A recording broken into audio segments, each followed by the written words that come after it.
అందరూ బాగా గౌరవంగా ఆర్టిస్ట్ కమిట్మెంట్గా నిలబడతారు కాబట్టి నాగశ్రీ రాయలన్న కూడా చాలా మంచి వ్యక్తి.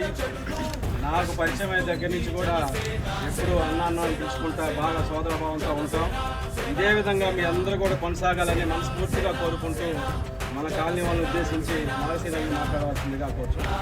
మన వినుకొండ మండలం ఉప్పరపాలెం గ్రామం బీసీ కాలనీ నుంచి ఈరోజు వైసీపీని వీడి జనసేన కుటుంబంలోకి వచ్చిన ప్రతి ఒక్కరికి నా హృదయ నమస్కారాలు.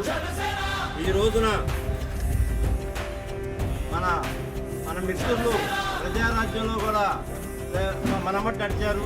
మరలా ఇప్పుడు పవన్ కళ్యాణ్ నడవడానికి ఉత్సాహంగా మన పార్టీలోకి వచ్చారు.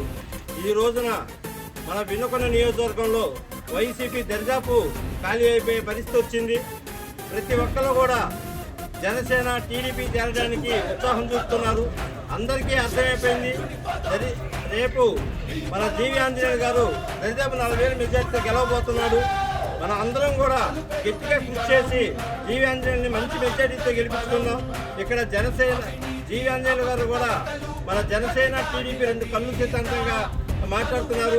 ఆయన మన అందరినీ బాగా చూసుకుంటారు. మన పార్టీని కూడా మనం బాగా డెవలప్ చేసుకొని మీ అందరికీ ఏ సహాయం కావాలన్నా ఏది కావాలన్నా వినుకొండలో జనసేన పార్టీ ఇన్ఛార్జిగా నేను ఉన్నాను. మీకు ఎటువంటి ఇబ్బంది వచ్చినా నేను చూసుకుంటానని చెప్పుకుంటూ